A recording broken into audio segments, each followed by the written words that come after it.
Hi guys, what's up? Today I am going to be doing a vocal analysis of Chris Motionless from Motionless in White, the song Afraid of the Dark.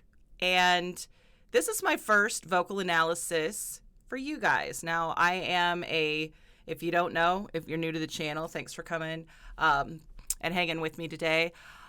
If you don't know, I'm Ciara. I am the vocalist for Discord Industrial Opera.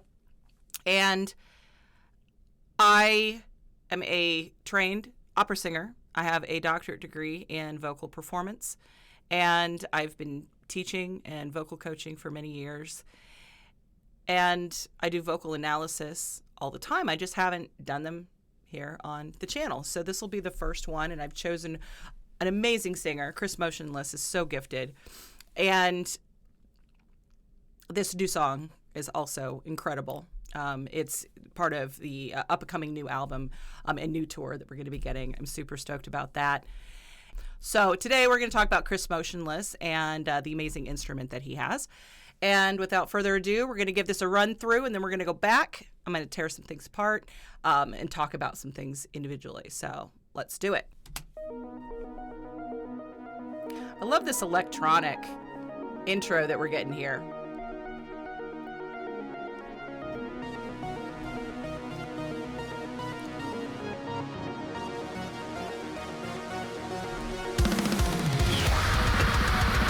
Right out the gate, we get this gorgeous fry scream.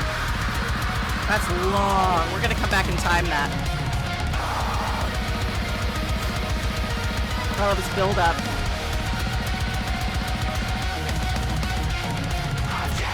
Verse 1. Scream vocals.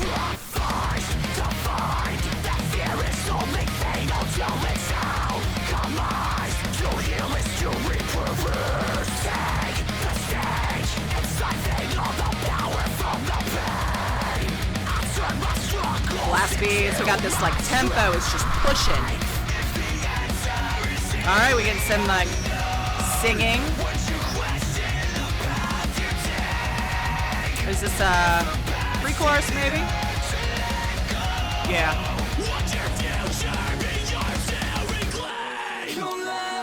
Here we go into the chorus. I love the color grade change. We got this kind of dark light dichotomy going on. Right up there in the power vocal.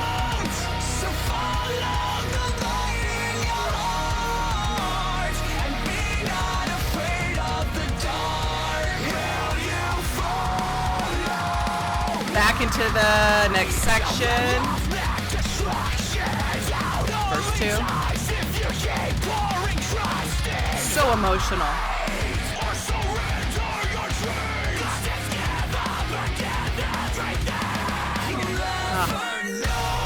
Such a wordsmith.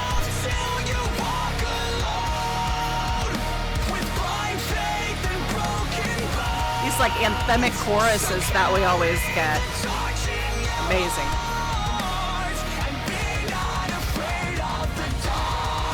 Like that layered scream sing. We hear that a lot with this band.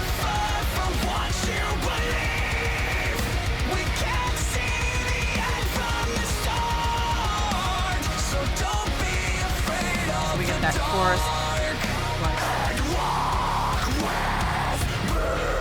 All right, we're transitioning.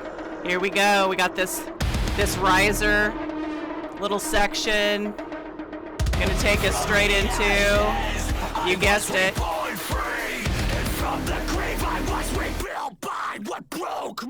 breakdown. Sick.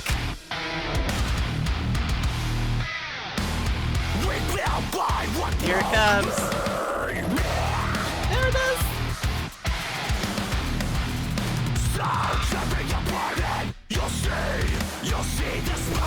Oh, I love this section.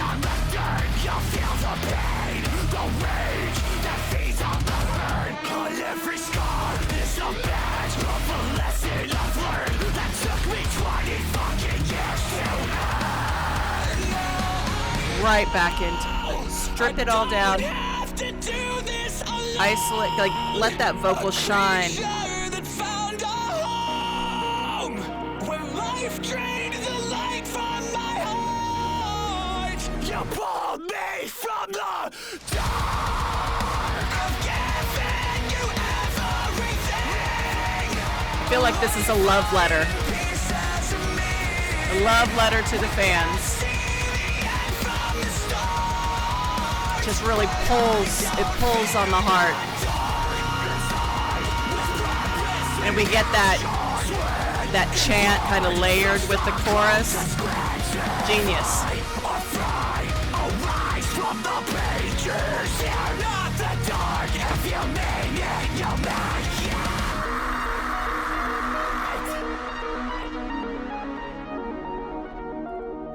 Okay. Wanted to get a chance to go all the way through. We're going to stop here and go back to the start, back to the beginning. I'm really in love with metalcore, deathcore. I mean, I love breakdowns. Kind of getting into these genres has been just awesome. One of the things that I believe about the voice is that it's like a Swiss Army knife instrument. There's so much you can do with the human voice. And for a long time, I felt like I was pigeonholed in this one. Well, if you do this, if you sing opera, if you sing classical music, then you can't do musical theater, or you can't do this. You can't sing contemporary. And don't even bring up harsh vocals. People will lose their ever-loving minds.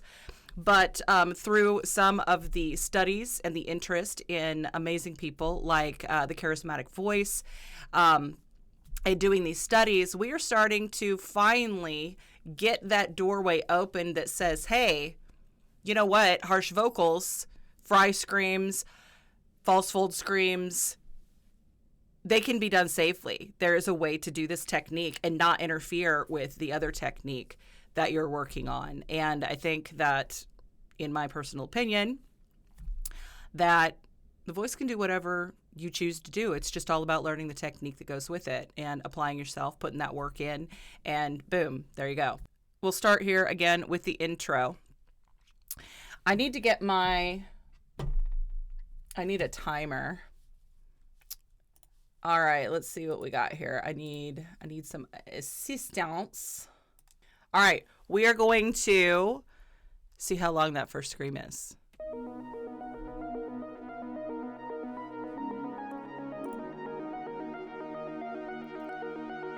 Directed by Max Moore.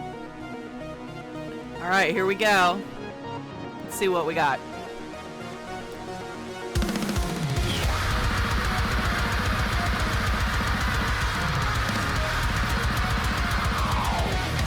Almost 7 seconds. Nice. So, 7-second fry scream. Fry screams tend to be a little easier to get that length on, but that's still an impressive number to kind of just keep going through that. False chord, you can get a false chord scream to last longer. This is all about command over the utilization of your air, getting the breath support going and being consistent all the way through there, and then also understanding the exact type of compression or squeeze that you need to kind of keep the vocal folds in that place. The thing about fry screaming that makes it is utilizing the true folds when they come together, but they come together in a sort of loose manner. So if you're doing, it starts with a bass line of a vocal fry. So vocal fry is kind of the foundational function that needs to happen in the larynx that then you build to a fry scream using the proper compression of, the anatomy and the breath support underneath it to get the air moving. But the vocal fry itself is that sizzle, that bacon sizzle effect that happens. The creaky door, they sometimes call it. And it's like if imagine yourself just being super bored and you're just like, typically if you're just starting out trying to learn how to do a vocal fry, you want to kind of do it in the lower part of your range. You just want to be kind of like nice low larynx. Think duh, like ruh Shaggy, right? The Scooby-Doo, or Shaggy voice. just let that kind of sizzle there. I always think of it sound like bacon frying. That's kind of what's happening. The waves are just very, very loose, which is why this is actually a safe technique, because you are not slamming your vocal folds together in any way. So with this just displays the mastery, that he has over that breath control.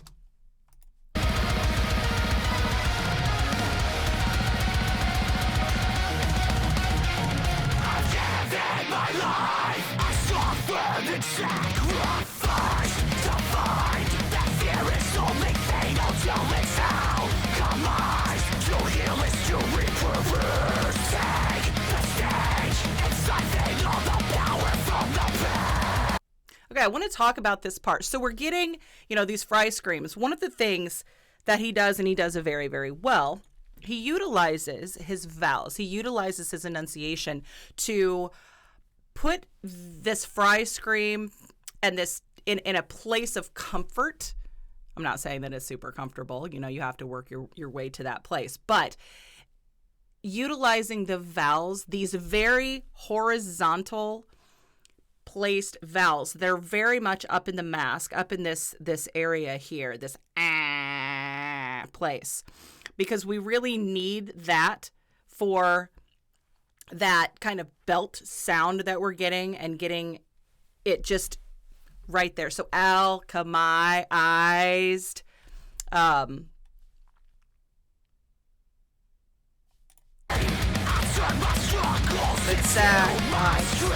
So straight, so that vowel right there, the vowel, straight, like we're getting it right in there. Now it doesn't sound nasally when we're doing this scream, but it's the placement of it. A lot of vocal technique that we use is really all about where we put the resonance of our sound. Resonance being the place where we feel the sound vibrations bouncing around, right? So, if you've ever listened to any Melissa Cross, she talks about above the pencil. That's what she's talking about. It's this place here where it's either down here, or we're moving it up. If you actually start, you'll feel the sensation shift through your head. But we're getting it really right there in that place in the mask, which is awesome. We'll talk about that more when we get to the chorus.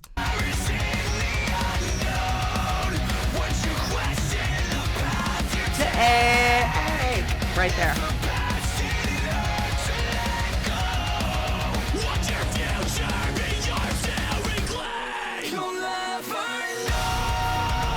All right, now with this chorus, I'm going to kind of talk about the same kind of element. Now, this is a sung chorus.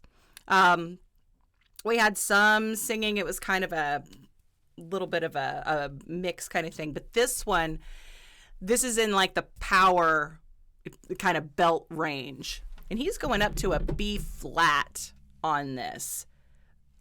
In some of the research that I was doing and trying to determine voice type, is Chris a baritone? Is he a tenor? What's going on here? I kind of like to just know these things. But a lot of things that I saw said baritone with a high range. Okay. But being able to do a power note like that, so strong and so powerful, right up there in that mixed belt on a B flat, along with a lot of the other things that I listen to, I'm really questioning that. I feel like we are looking more at a tenor passaggio, a break. I'll probably talk about that in another video, but he's well above what I would consider a break for either voice, up in that area, which is pushed like right up into the very, top before it wants to kind of swoop over into falsetto. So I'm going to say tenor with, maybe a more extended lower end. So I'm leaning towards tenor here. That's what I'm hearing. If you've got comments or, opinions on that, absolutely leave them down below. We'll have a conversation about it. But that B flat, and the way that it sounds is really, it's really telling me, you know, that we're looking at tenor range here. So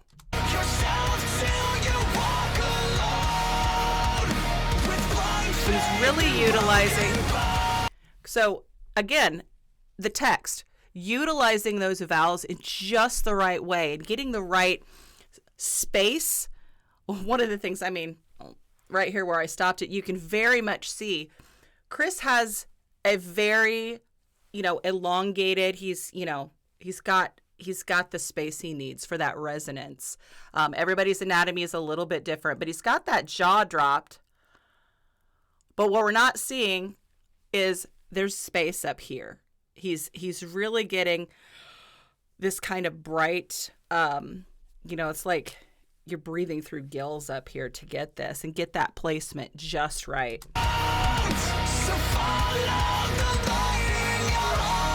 So hot. We're getting bolts. He's just got very open vowels through though, and those are perfect to be able to get into that range, hit that B flat consistently, evenly. It's beautiful.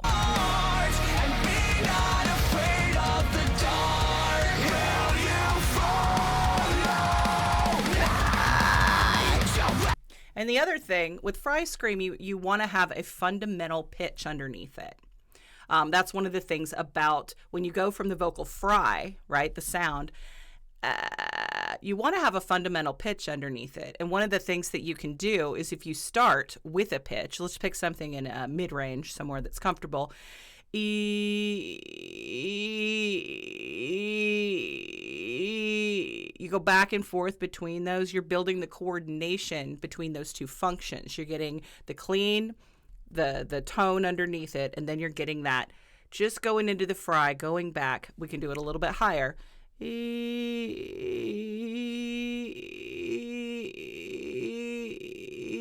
goal is you want to try to keep that vocal fry right in that same spot, because it does, we wouldn't want it to go we're not trying to bounce around. We want to keep it as even as possible when we do that. And then we get up in the higher range. I probably should talk about the break. Maybe I'll save that for another tutorial, but you want to find that spot in your voice where it wants to flip. It's a natural voice crack. It's a spot, like, so if you're singing like, ah, and it wants to move.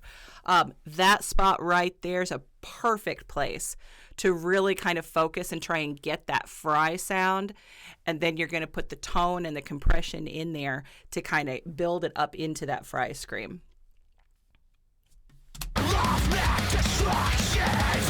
And he does that really well. So right there you hear his actual like speaking voice. When I first heard that, it gave me a little bit of a like it stressed me just a little bit. I think it works really well emotionally here in this part because he's really emphasizing. That's basically punctuation that he's putting in there. But the thing is as a technician, I guess, when I hear that, I worry. Just because when we start getting our true voice in there, when we're doing harsh vocals, if we get too much of our actual like voice, it can cause irritation. So we want to avoid, but you know, it's more like he kind of went from a place where we're getting the scream vocal, you know, the harshness there, and then pulling it back a little bit to maybe just a place of just a little bit of grit or heat on the voice. But it does still have that yell quality, and that's the only thing about that gives me a little bit of pause. But he still sounds great. And the punctuation, I feel like, is, you know, he's not doing it for no reason at all. There's absolutely a reason in that section. Lyrically to do that.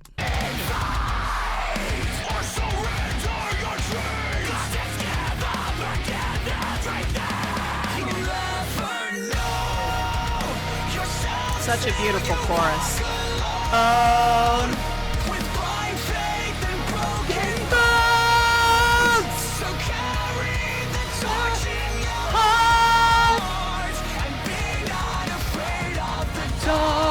so we still get those open, gorgeous vowels. Let's talk about B. Okay, so we were talking about, broken bones, heart, right? The open vowels, and then we get B, E. E is not an open vowel. It is a closed vowel. It is the most, E and U are closed vowels.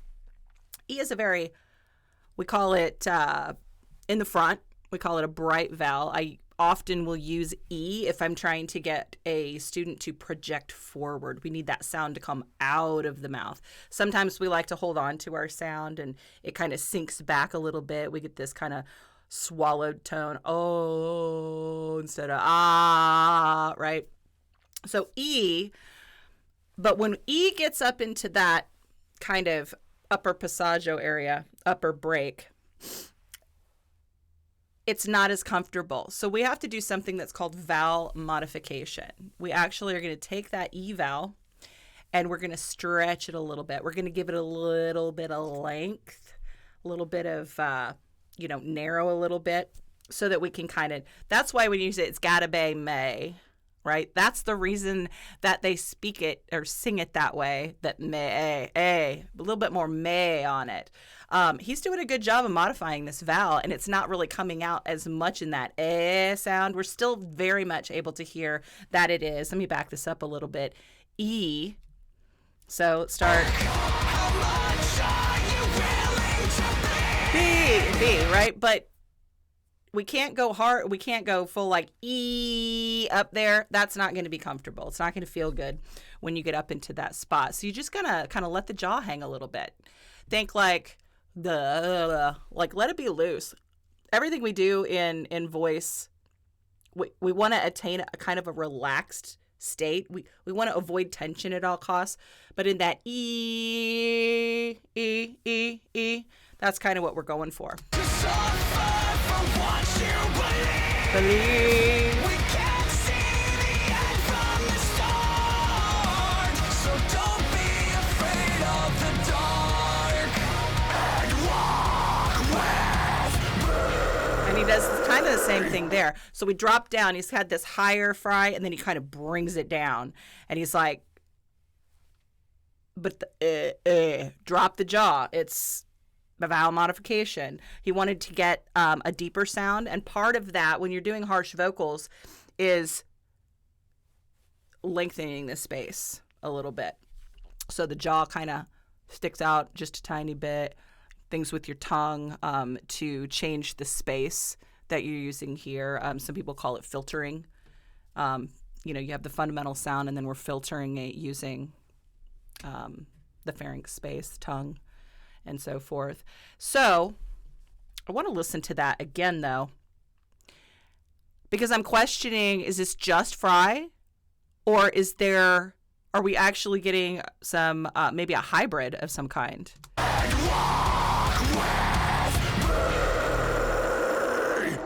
Yeah, I think it's a hybrid. I think we're getting a little bit of the other tissues involved there. I love it. It sounds amazing. All right. I think this might be my favorite part. I was reborn free, and from the grave I was rebuilt by what broke me.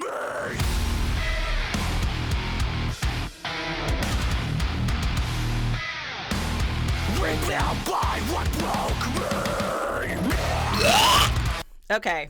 We all love a good don't we? One of my favorite things. I know everybody's like, oh, it's so overused, it's so overplayed, whatever. It's awesome. And if you do it, it physically feels good. Just do it. It's awesome. So jumping your pardon, you'll see the spine, the heart, the blood on the dirt. You'll feel the pain, the rage that feeds on the hurt. On every scar is a badge of a lesson I've learned that took me 20 fucking years to learn. I love that chant part. I'm actually going to go back and kind of listen to it again. So what is happening here vocally? Because I feel like there's a little bit more going on here than just a fry scream. I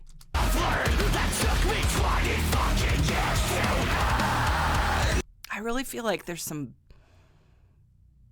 other tissues at play here.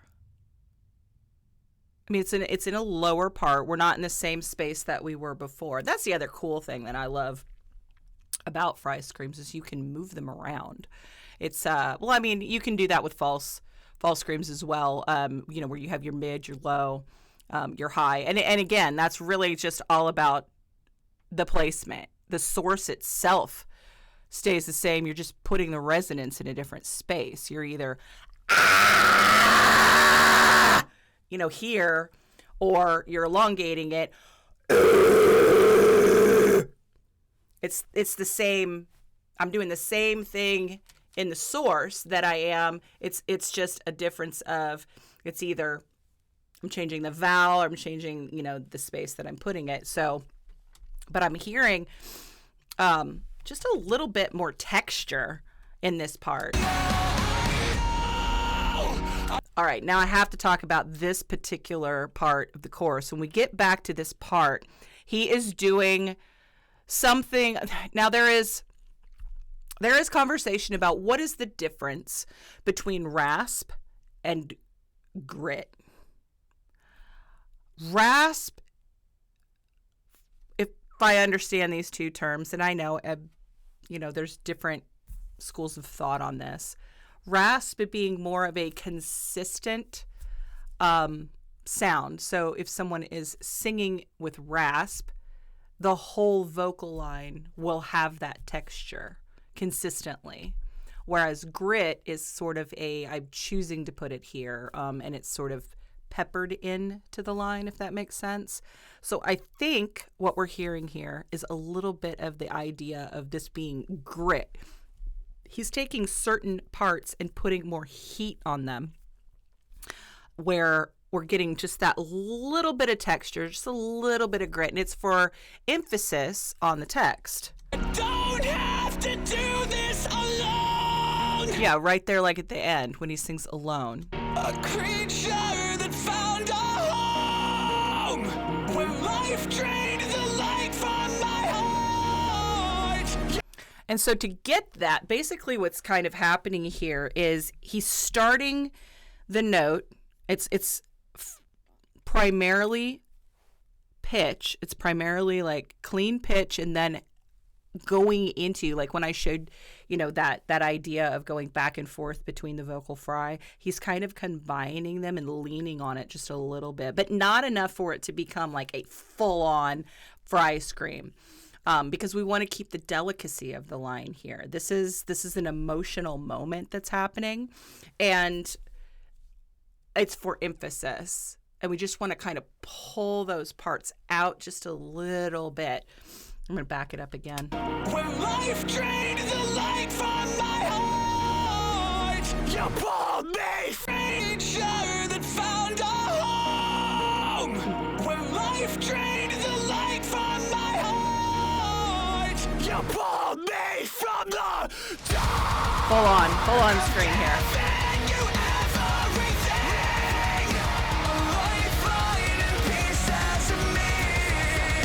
That part, it's so emotional, getting that me going down into that. We can't see the end from the start. Oh, I love that he goes up on that note instead of the way that the chorus was sung prior to this. So it's we could call this sort of it's not an ornament per se, but he's just making a different melodic choice that just kind of is taking us, you know, this climactic point of the song and driving this home. I just love that he went up to that, and also showed that he can go up above that B flat, so that's pretty cool. But I don't fear the dark.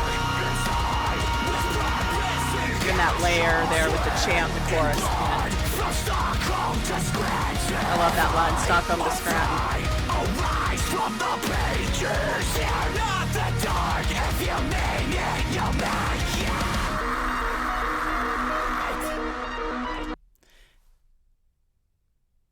think the message in this song, especially that ending, I'm trying not to tear up here. I know a lot of people have done, reactions, and a lot of it's about how it just really gets them in their feels. And I am one of those people, the same thing, listening to this, working on this analysis. I've lost count how many times I've teared up in this song. It's so powerful. The message is so uplifting. And I feel like in a time that we're in right now, we need that. We really, really do. I love an anthemic song, with a deep message like this. But this one particularly feels very, very genuine. And like I said, it's a love letter. Let me get that outro, the electronic part. Oh, and that echo scream at the end. Absolutely stunning. All right. Well, overall, Chris, there's a lot more to talk about. Just an amazing song, amazing vocalist, amazing band. Very excited to have them on tour, and I'm going to get the chance to go see them. I believe, I don't know, it's here in a couple months.